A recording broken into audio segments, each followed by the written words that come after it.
Hello guys and welcome back to some Group E rally. It is the 1990s, the Rothmans New Zealand Group A rally just finished and Colin McRae won by far with his trusty steed, the Subaru Legacy RS, by ProDrive. ProDrive heard rumours of the Group B still running in Australia, so they tweaked the Legacy for a little more oomph. They kept the EJ20G engine at 1990 cc's to keep them in the 2500 to 2999 cc class. Without all the Group A restrictions, the flat 4 made 383 kilowatts or 513 horsepower and weighed in at 1164 kilograms, 204 kilograms more than the minimum, but the tires were 255s all round, equating to 510 millimeters, and the max in that class is 560, so we're expecting a lot of grip. I have big expectations for this car, so let's go hit the rally stage. The Subaru Legacy RS. Well, let's talk about it a little bit. Firstly, speed. Well, with 383 kilowatts and 513 horsepower, I was expecting a little bit faster acceleration, but hey, it's not bad. It doesn't reach the speeds of the other cars on the straights, but I think that is due to the four-wheel drive system taking away some of the power.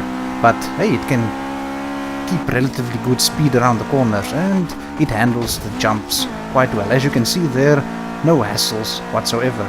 And on the braking side, it's quite strange. It wants to go into an oversteer situation, but it may be because of the weight more being at the front of the car. I think the weight distribution is 53% towards the front. And yeah, and this corner was quite tricky for me. I don't know how to approach it.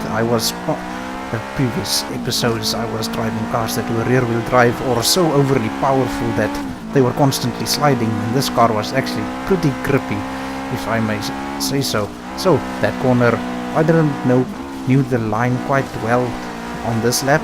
I was still experimenting with it, but yeah, the speed I can take through the corners is amazing. And due to the flat 4 sound, it doesn't sound that I'm going quite fast, but as you can see, we're over 210 kilometers per hour over the jumps, just as fast as some of the original Group B cars. But the real, almost like PS2 resistance, is the way it can grip on the tar. It's amazing.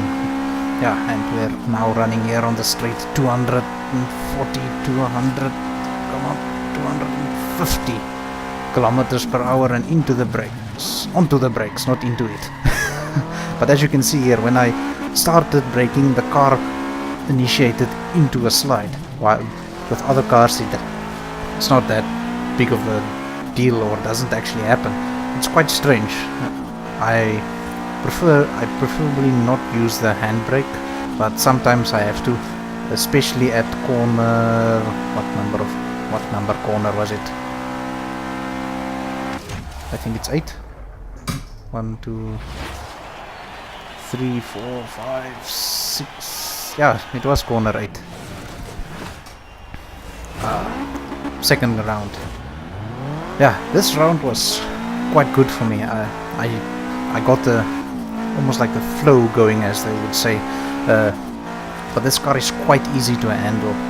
It's very predictable, especially on throttle.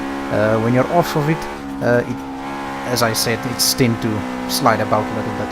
But you can clearly see this car was made for rally. It did compete in rally with Colin McRae behind the wheel, but you can see this is a thoroughbred rally car. Thanks to the Legacy RS, we have the Impreza today. If it wasn't for the Legacy, the Impreza wouldn't exist, and the beautiful EJ20 engine would also not have existed. That corner I can take really fast with this car. I'm quite impressed with the car there. And yeah, here I try to run as wide as possible to almost clip that inside banner so that I don't have to brake that hard. and here it's just flat out.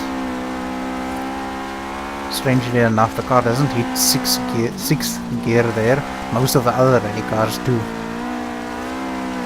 But with that magnificent corner grip, it was still competitive. Let's see what speeds I can do here again. Yeah, above 210 kilometers per hour over the jumps. And it handles it like a pro. Not unsettled by anything.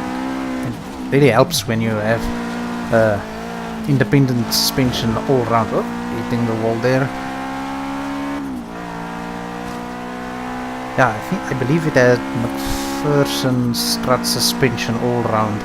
And later on with the Subaru, I believe they went to double wishbone at the rear, or that almost like the S chassis, the what is it?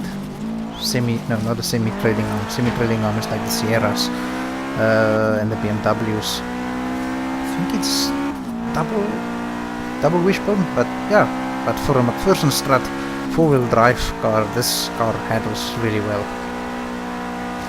The reason why most car manufacturers are going to double wishbone is the movement of the tire. With double wishbone, your tires stay at the set camber position. So if you're running zero camber, it stays throughout the stroke of the suspension, it stays at zero. And with a McPherson strut, the lower you go, the more negative camber you start to run, because this shock absorber sits at the hub, and the shock isn't mount on the car right above the hub, so it tries to move inwards, and by a double wishbone suspension, the shock absorber is more situated in the middle of the double wishbone suspension, thus creating not creating the effect it does.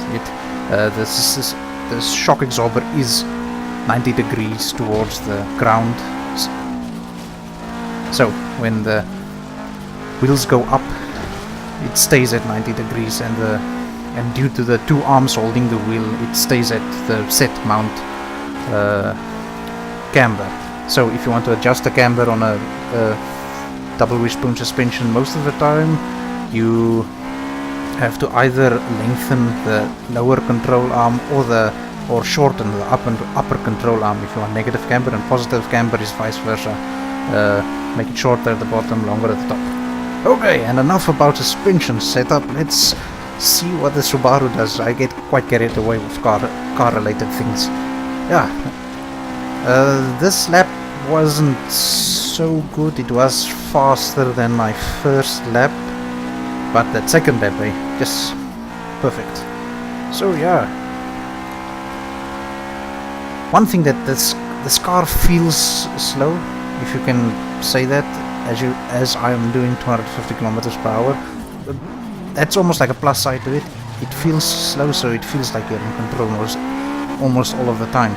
So yeah, this is quite a good beginner's rally car, and I believe on a track it will be also pretty good. I think it will suffer with a little bit of understeer, but yeah, you can tune it out with the suspension or make the drive more towards the rear.